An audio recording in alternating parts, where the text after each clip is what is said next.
Assalamualaikum warahmatullahi wabarakatuh.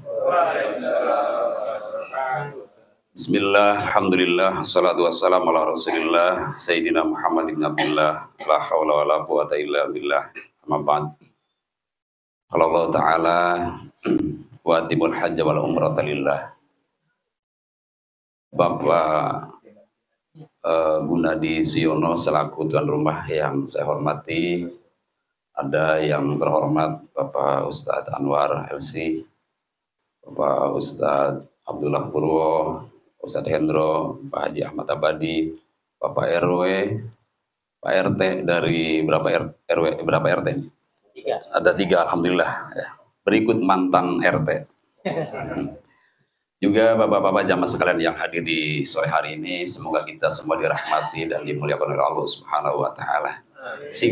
Singkatnya begini, saya terutama dan tentu jamaah juga sama diundang bahwa hari ini, sore ini, tuan rumah tadi sudah menyampaikan maksud dan tujuannya hajatnya. Yang pertama, beliau akan berangkat umroh. Yang kedua, beliau ingin sekali menjadi anak yang berbakti pada orang tua dan kakek neneknya, sehingga ingin mendoakan mereka menjelang datangnya bulan Ramadan. Kemudian juga ingin mendoakan sanak famili Ananda tercinta agar mereka sukses selamat dunia akhirat, menjadi orang-orang yang beruntung, yang bahagia dunia akhirat tentunya. Dan juga kita berharap juga kita yang hadir di sore hari ini mendapatkan hal yang sama, berkahan dari Allah Subhanahu wa Ta'ala. Ada hadis yang mengatakan begini, salasun man kunna fihi wajada bihinna halawatal iman. Ada 3 hal yang kalau kita punya 3 hal itu, dengan 3 hal itu kita akan mendapatkan manisnya iman. Bapak-bapak di sini pernah merasakan manisnya iman belum? Belum. Kalau cerita juga walaupun pernah nggak bisa cerita. Ya namanya rasa itu kan susah diceritain, Pak. Bapak suruh menceritakan manisnya gula, susah. Lezatnya kopi, susah, nggak bisa diceritain. Makanya kalaupun ada yang sudah merasakan manisnya iman, susah diceritakan. Apalagi yang belum. Yang belum bagaimana ceritanya, rasanya aja belum pernah tahu, nggak bisa menceritakan. Nah, ada 3 hal yang bila dengan 3 hal itu, kata Nabi, kita akan mendapatkan manisnya iman. Salah satunya diantaranya adalah ayyakunallahu wa rasuluhu ahabba ilaihi mimma siwahuma. Yang pertama adalah menjadikan Allah dan Rasulnya lebih dicintai daripada selain keduanya. Hadis ini tidak mengatakan tidak boleh mencintai selain Allah dan Rasulnya. Hanya hadis ini mengatakan sesuatu selain Allah itu boleh dicintai, maknanya begitu, tapi jangan melebihi cintanya kepada Allah dan Rasulnya. Seperti apa prakteknya? Kita semua kan pasti cinta harta, cinta kedudukan, cinta anak, cinta istri, ya kan? Itu semua boleh kita cintai. Itu semua boleh dicintai, asalkan jangan melebihi cintanya kepada Allah dan Rasulnya. Buktinya misalnya, punya uang banyak. Ketika punya uang banyak itu Allah nyuruh, Rasulnya mencontohkan, yuk gunakan uangnya untuk umroh. Itu kita mau melaksanakannya. Disisihkan uangnya, diinfakkan uangnya untuk umroh dan haji. Itu namanya kita saat itu sudah mengamalkan lebih mencintai Allah daripada harta. Begitu. Misalnya lagi kepada jabatan, kita tidak menafikan dan boleh mencintai jabatan. Boleh menjabat sebagai apapun boleh. Apakah itu anggota dewan atau gubernur, itu terserah. Boleh-boleh saja.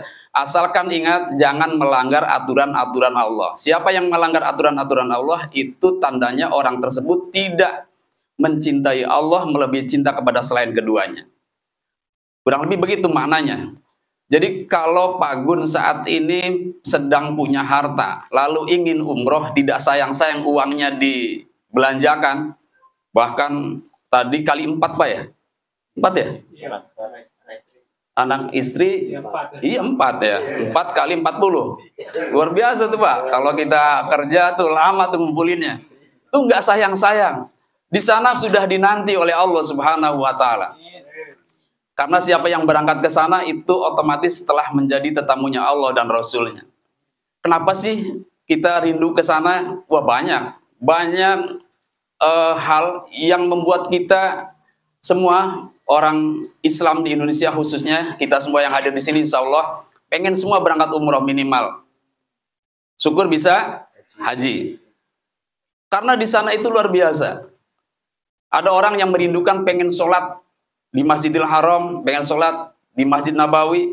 Ada orang yang merindukan pengen masuk Raudhah, ada orang yang merindukan pengen nyium Hajar Aswad dan lain-lain. Dan itu semua dalam makom-makom mustajabah di sana. Bahkan Nabi itu pernah menyatakan begini, sholatun fi masjid hada, sholat satu rakaat, satu sholat di masjidku ini, kata Nabi, maksudnya Masjid Nabawi, afdalu min alfi sholatin fi masiwah, itu lebih baik daripada 1000 Pak, daripada sholat di Al-Mabrur. Bapak jengkang-jengking, nunggang-nungging sholat 1000 rakaat pernah? 20 rakaat aja berat banget. 20 rakaat berat banget rasanya. Ini 1000 rakaat. Cukup di sana 1 rakaat itu senilai 1000 rakaat. Makanya jangan heran kalau ada orang pulang umroh malas-malasan sholat sunnahnya di sini. Ya.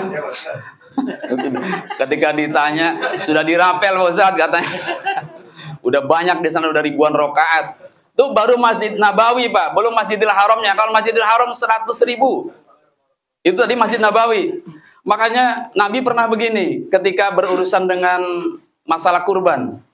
Man wajada sa'atan falam yudhoha fala yaqrabanna musallana, kata beliau gini.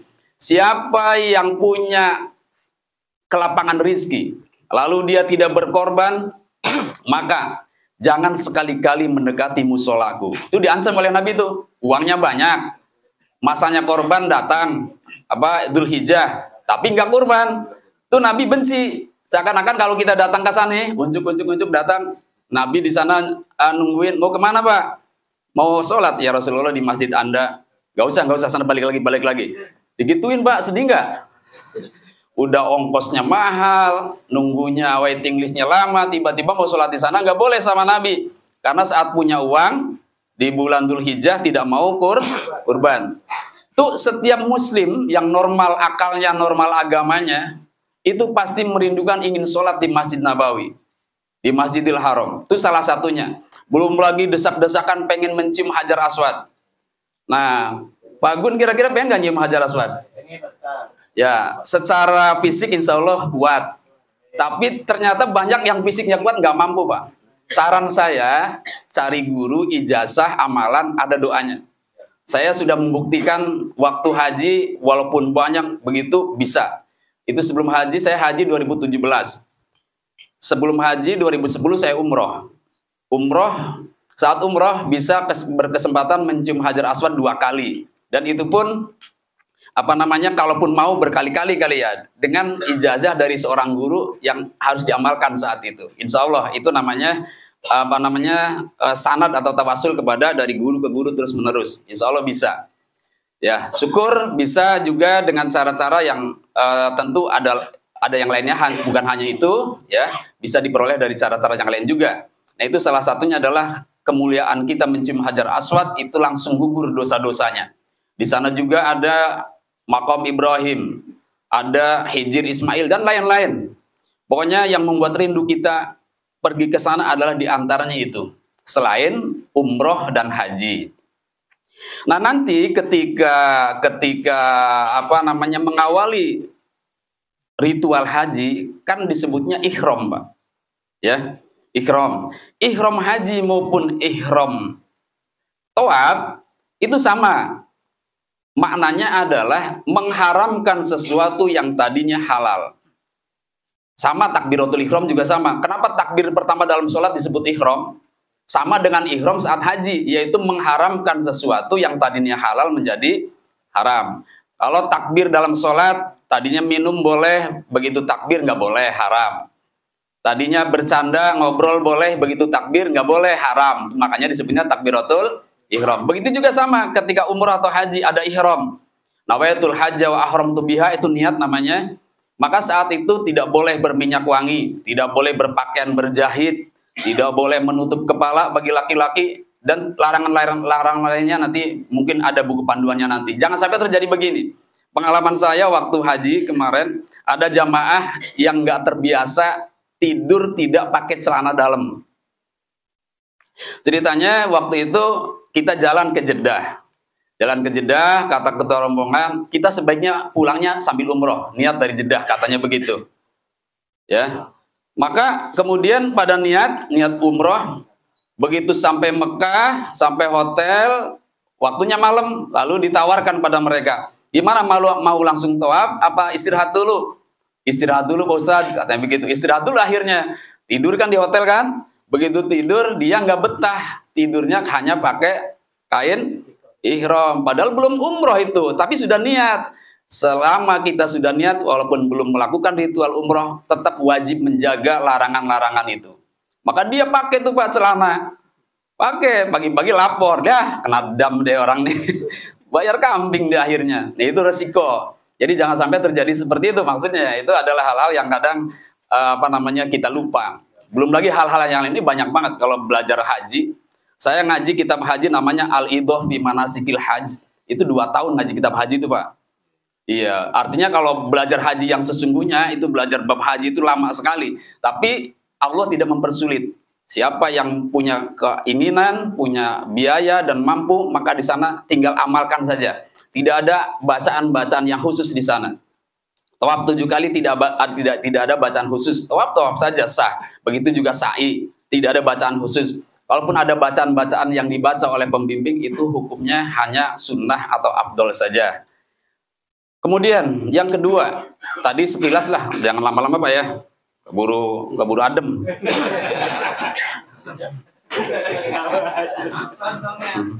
Yang kedua, mengenai, kalau saya dengar sih tadi apa ya, rowahan kali ya. Kalau saya menamakannya rowahan.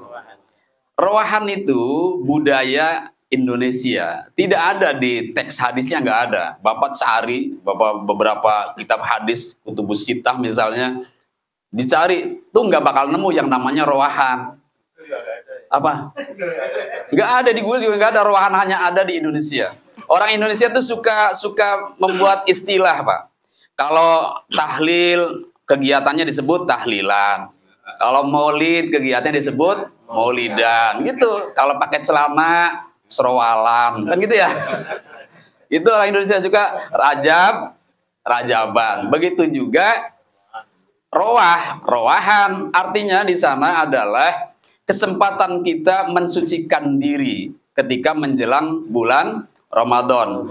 Bertaubat kepada Allah, istighfar pada Allah, mohonkan ampun juga untuk arwah-arwah orang-orang tua kita yang mendahului kita.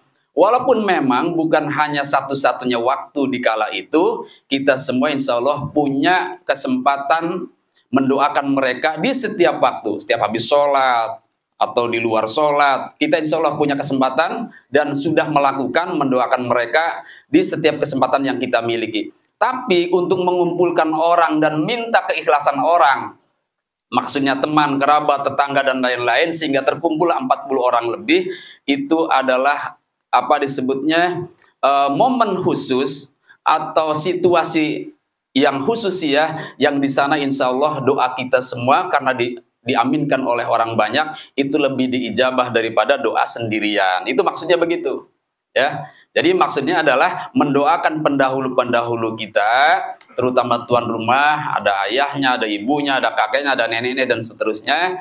Mudah-mudahan mereka semua di alam baka sana diberikan kelapangan alam kuburnya, diterima amal ibadahnya, diampuni dosanya, dan diberikan kenikmatan-kenikmatan dari Allah Subhanahu wa taala. Itu intinya, ya. Jadi tidak ada hal yang bertentangan. Asalkan tidak ada hal yang bertentangan. Boleh dengan baca ayat Al-Qur'an, boleh dengan zikir, tahlil, boleh dengan sedekah, boleh dengan tausiah, boleh juga dengan ramah tamah. Apalagi ada semuanya. Ada snacknya, ada makannya, ada dagingnya, itu lebih afdol lagi ya. Insya Allah demikian yang sudah disiapkan Pak Gun. Amin ya Rabbal Alamin. Nah, yang terakhir kita juga minta agar Ananda dari Pak Gunadi ini ada Ananda Ardika Sakti Ramadana, Ardika Sakti Ramadhani, dan semua yang dihajatkan oleh tuan rumah, semoga mereka selalu dilindungi oleh Allah Subhanahu wa taala, kesehatannya, dicerdaskan akal pikirannya, dan diberikan prestasi dan kemuliaan oleh Allah baik di dunia terutama di akhiratnya nanti. Amin ya rabbal alamin. Yang terakhir saya mohon maaf juga apabila kesempatan ini diberikan kepada saya lalu saya sebetulnya bukan haknya atau tidak pantas untuk menyampaikan karena ada guru-guru kita. Sekali lagi mohon dimaafkan, itu hanya ini saja, hanya apa namanya, mengisi ini sajalah kekosongan Pak ya. Mengisi permintaan gitu. Mudah-mudahan ada manfaatnya. Usikum wa nafsi bitaqwallah. Assalamualaikum warahmatullahi wabarakatuh.